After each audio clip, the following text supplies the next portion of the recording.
Hace algunos días estaba enseñando una clase sobre estudios de paz y conflicto y los estudiantes tenían que hacer un análisis de un conflicto y presentarlo.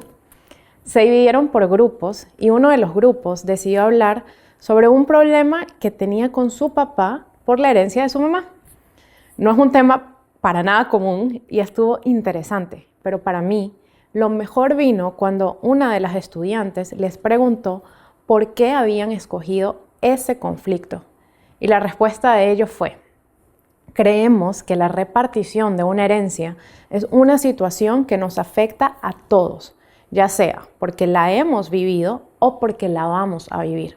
Y es cierto, todos lo vamos a vivir en algún momento, pero hay algo que no podemos olvidar y es que tú y yo tenemos una herencia material y una espiritual.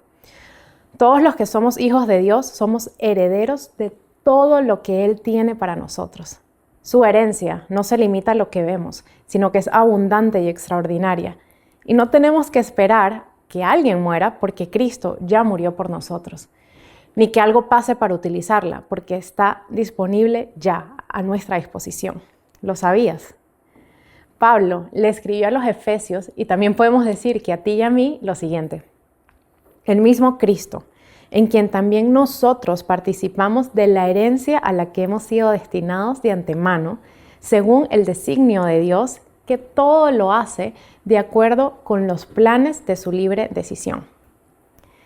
En Cristo ya somos herederos. Y no solo eso, es que esa herencia está a nuestra disposición ya, en este mismo momento. Pero ojo, la condición es que estemos en Cristo. Sin Él no podemos tener acceso a absolutamente nada. Recuerda que cuando lo aceptaste como tu Señor y Salvador, te hiciste parte de la familia de Dios. De hecho, no sé si recuerdas, pero en el episodio 27 hablaba sobre la adopción y cómo nos convertimos en hijos de Dios. Así que si todavía no lo has escuchado, te recomiendo que lo hagas, porque para recibir una herencia tienes que ser parte de la familia. Yo sé que es obvio, pero creo que el recordatorio no está de más. Pero volviendo al versículo 11 de la carta a los Efesios.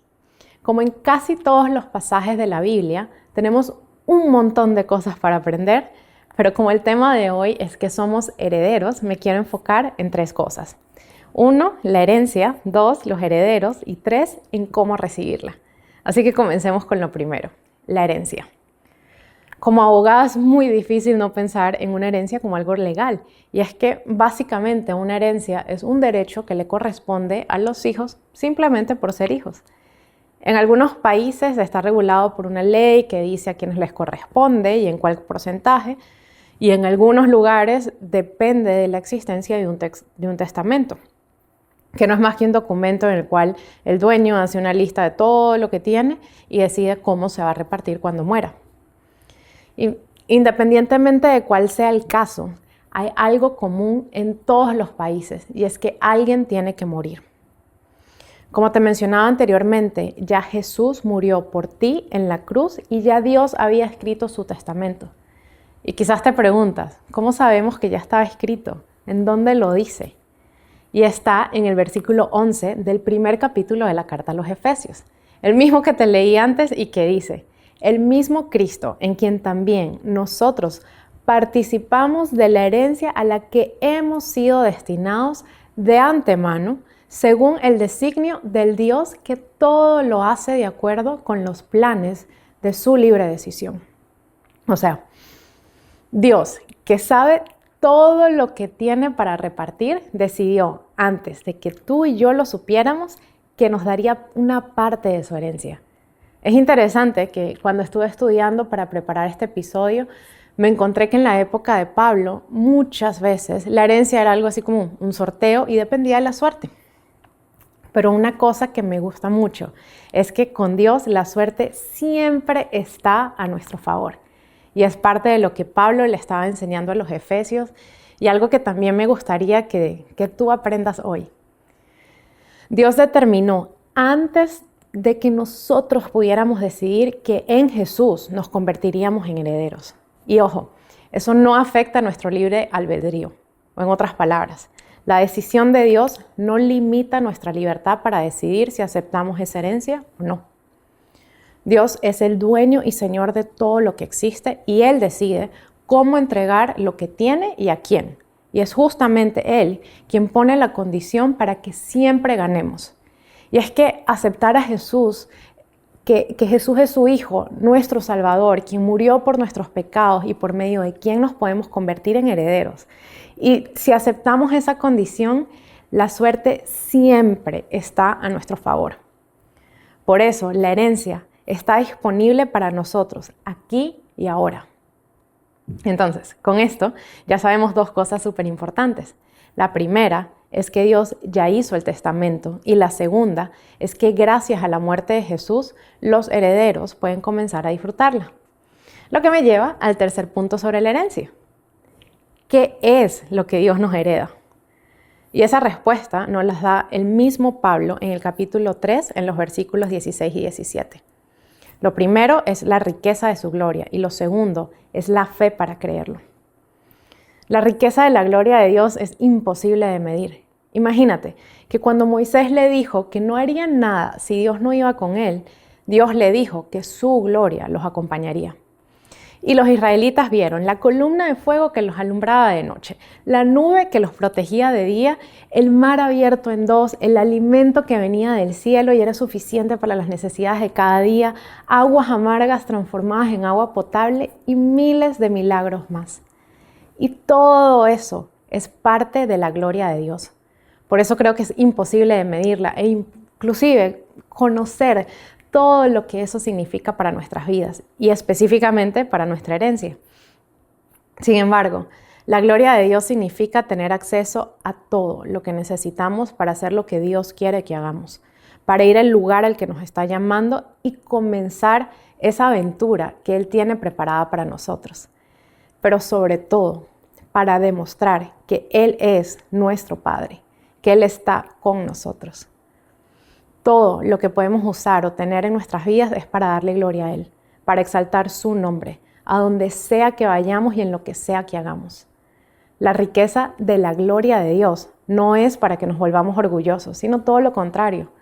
Su herencia es para que hablemos de Él y para que quienes nos rodean también hablen y deseen lo que Él nos da. Es decir, para que todos lo conozcan y lo acepten como Padre. Y aquí hay algo que creo que es súper importante de recordar, y es que las riquezas de Dios no son de esta tierra. Las riquezas de Dios son espirituales y pueden manifestarse de diferentes formas en nuestras vidas. Por eso, las riquezas de Dios se creen por fe. Recuerda lo que dice la carta a los Hebreos. La fe es garantía de las cosas que esperamos y certeza de las realidades que no vemos. Muchas veces pensamos que las riquezas son dinero y cosas, pero las riquezas de Dios no se limitan a eso. Las riquezas de Dios incluyen fe, sanidad, paz, amor, dominio propio y todo lo que necesitas para vivir la vida como Él quiere. Y no sé si escuchaste la serie sobre los nombres de Dios. Si no lo has hecho, te lo recomiendo. Pero en todo caso, quiero decirte que los nombres de Dios reflejan sus características. Por eso, todo lo que Él dice que es, forma parte de su riqueza. Por ejemplo, Dios se llama Dios sanador, porque Él tiene sanidad y la salud que necesitas, y eso es parte de tu herencia. Dios es proveedor de todo porque tiene lo que necesitamos para cubrir esa carencia que estamos experimentando. Y así con cada uno de sus nombres. Por eso, hoy quiero retarte a que no limites las riquezas de Dios al dinero, porque eso es una mínima parte de todo lo que tienes disponible como parte de tu herencia. Y lo bueno es que si no me crees o tienes dudas, la herencia de Dios también incluye fe. Pablo, orando por los Efesios, el versículo que te leí hace un momentico, le pidió a Dios que les diera fe para creer en sus promesas. Y en la carta que le escribió a los romanos les dijo: digo, pues, a cada uno de ustedes por la gracia que se me ha sido dada, que nadie tenga más alto concepto de sí que el que deba tener, más bien, que piense con sensatez conforme a la medida de fe que Dios repartió a cada uno. Si Dios se la dio a los romanos, puedes estar 100% seguro de que ya Dios te dio la fe que necesitas para creer que puedes acceder a la herencia que te ofrece en Cristo. Y fíjate que no está en futuro. Pablo dijo, conforme a la medida que Dios repartió a cada uno. Ya Dios te dio la fe. ¿Y cuál es esa medida? La misma que le dio a Jesús. Jesús es el Hijo de Dios. Él tiene acceso a todo lo que es de Dios. Y mientras estuvo en la tierra, vivió con la certeza de que nuestro Padre haría lo que le decía que iba a hacer. Jesús no dudaba porque creía 100% en la palabra de Dios y la vivía. Por eso pudo detener tempestades, sanar enfermos, morir en la cruz y resucitar al tercer día. Si Jesús no hubiera creído las promesas de Dios, no podría haber sido nuestro Salvador. Y como dice Pablo en la carta a los Romanos, y si el Espíritu de aquel que resucitó a Jesús vive en ustedes, el mismo que resucitó a Cristo dará nueva vida a sus cuerpos mortales por medio del Espíritu de Dios que vive en ustedes.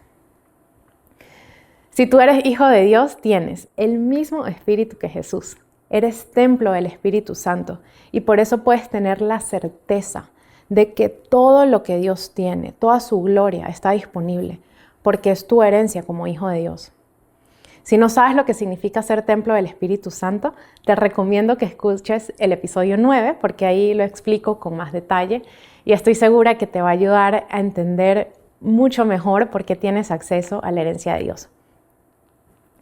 De hecho, que seas templo del Espíritu Santo me lleva al segundo punto que quiero hablar en este episodio. Y es que eres heredero. Los herederos somos todas las personas que hemos sido adoptadas por Dios. Es como dice Pablo en la misma carta a los Efesios en el versículo 5 del capítulo 1. Dios decidió enviar a Jesucristo para adoptarnos como hijos suyos, pues así había pensado hacerlo desde un principio. Por su amor, Dios decidió hacerte parte de su familia. Pero de nuevo, para eso tú tienes que aceptar su oferta. La condición que Él pone es que aceptes a Jesús como tu Señor y Salvador, como la puerta de entrada a la familia de Dios. Cuando lo haces, tu realidad se transforma. Dios no quiere ir en contra de tu libertad y por eso te deja decidir si tomas su oferta o si la dejas. O en otras palabras, si decides morir a tu vida sin Él y nacer a una vida llena de su presencia. O si por el contrario te quedas viviendo la vida que tienes. Si dejas pasar la oferta que Dios te hace, sencillamente no tendrás acceso a nada de lo que Él te ofrece. Pero si decides tomarla, tienes acceso a toda la riqueza de su gloria y tienes la fe para creerlo. Si tú todavía no has aceptado a Jesús como tu Señor y Salvador, te invito a hacerlo para que te conviertas en heredero o en heredera de Dios. Y si ya lo aceptaste, entonces te invito a que creas que las promesas que hay en la Biblia son para ti, que esa herencia te pertenece. Te invito a conocer qué es la gloria de Dios, a que leas la Biblia para descubrir todo lo que incluye, pero sobre todo te invito a vivirlo. Te invito a utilizar la fe, a creer aun cuando no veas lo que quieres o necesitas. Te invito a confiar en lo que Dios dice que te pertenece como su heredero o heredera. Y esta quizás sea la parte más difícil porque te toca aprender a vivir conforme a lo que Dios dice. Pablo nos enseñó que tenemos que transformar nuestra mente para adaptarla a la palabra de Dios. Y eso implica desaprender muchas de las cosas que hemos aprendido y cambiar ese conocimiento humano por el conocimiento de Dios. Lo que Él quiere es que cambiemos nuestra forma de pensar porque eso cambia nuestra forma de actuar. Es una reacción en cadena. Cuando comenzamos a vivir por fe, comenzamos a creer que tenemos cosas que no vemos y a vivir como si las tuviéramos. Al principio es súper raro porque todas las personas necesitamos ver para creer, pero cuando comenzamos a ver con los ojos de Dios, todo es diferente, porque tenemos la certeza de que somos herederos de todo. Si tú hoy puedes creer que eres heredero, ya puedes creer que vas a recibir lo que le has estado pidiendo a Dios, porque sabes que lo tiene y que Él es un buen Padre que te lo dará en el tiempo adecuado. Ya puedes creer que Dios tiene un plan maravilloso para tu vida y que quiere enseñarte a caminar tomado de su mano, confiando que nada te faltará mientras estés con Él. O en otras palabras, puedes comenzar a hacer uso de esa herencia, que es justamente el último punto que quiero hablar en este episodio, la parte práctica y es cómo recibir esa herencia. Después de que sabes que la tienes, que tienes lo que necesitas, es importante saber cómo acceder a eso. Así que como cuando hacemos una lista de compras. Anotamos lo que necesitamos y después vamos a la tienda a comprarlo. Lo mismo sucede con la herencia. Sabemos que la tenemos y tenemos que ir a buscarla. La cosa es que no vamos a la tienda, sino que vamos a nuestro Padre. Y por eso me encanta lo que dice Pablo en el capítulo 3 de la carta a los Efesios, en los versículos 14 y 15. Y te lo leo de la traducción al lenguaje actual que dice: me arrodillo a orar delante de Dios, el Padre, creador de todo lo que existe, tanto en el cielo como en la tierra. Así accedes a la herencia de Dios, arrodillándote ante Él, reconociendo que Él es el creador de todo lo que existe, que es el dueño y señor de todo, que es Adonai, y que precisamente por eso tiene el poder de darte lo que necesitas. Arrodillarse ante Dios significa reconocer que no tenemos el poder ni la habilidad ni nada de lo que necesitamos para hacer lo que Él nos pide que hagamos. Es reconocer nuestra completa dependencia de Él, o en otras palabras, humillarnos ante Él. Y en este contexto, humillarse significa ponernos en condición de sumisión, de humildad, de decir: Señor, dejo mi orgullo de lado y me acerco a ti a pedirte que me des eso que me ofreces. La oración y la lectura de la Biblia te acercan a Dios. La oración, porque es el momento que le das a Él para que conteste tus peticiones y cambie tu manera de pensar. Y la lectura de la Biblia, porque es el tiempo que le das a Dios para que te hable, para enseñarte quién es, cómo actúa y qué es lo que tiene preparado para ti. Así que si quieres tomar posesión de esa herencia que Dios te ofrece, te invito a estudiar la Biblia y a orar constantemente para que puedas conocer a Dios y tener una vida llena de su gloria. Y para terminar, solo quiero recordarte que Dios te ofrece la herencia. Tú te conviertes en heredero cuando aceptas el sacrificio de Jesús en la cruz y tienes acceso a esa herencia cuando te acercas a Dios y utilizas la fe para recibir todo lo que Él tiene preparado para ti. En Cristo eres escogido, libre y heredero. No lo olvides. Y ahora sí, para finalizar este episodio quiero hacer una oración diferente. Quiero orar por ti como Pablo oró por los Efesios en el capítulo 3. Y te voy a leer los versículos del 16 al 20, pero adaptados para nosotros. Por la inmensa riqueza de su gloria, le pido a Dios que por medio de su Espíritu te haga un cristiano fuerte de ánimo. También le pido a Dios que Jesucristo viva en tu corazón y que gracias a la confianza que tienes en Él y que te mantengas firme en tu amor por Dios y por los demás. Así tú podrás comprender, junto con todos los que formamos el pueblo de Dios, el amor de Cristo en toda su plenitud. Le pido a Dios que puedas conocer ese amor que es más grande de lo que podemos entender, para que recibas todo lo que Dios tiene para darte. Dios tiene poder para hacer mucho más de lo que le pedimos. Ni siquiera podemos imaginar lo que Dios puede hacer para ayudarnos con su poder. Todos los que pertenecemos a la Iglesia de Cristo debemos alabarlo por siempre. Amén. Y si te gustó este episodio, recuerda darle me gusta en la plataforma en la que lo estás viendo o escuchando. Compártelo para que más personas conozcan las buenas noticias que Dios tiene para ellos también. Y si quieres continuar la conversación, recuerda que estoy en Instagram y Facebook como Floreciendo MG de María Teresa Garrido. Y por ahí me puedes escribir y con mucho cariño te contestaré. Que Dios te bendiga y hasta el próximo episodio.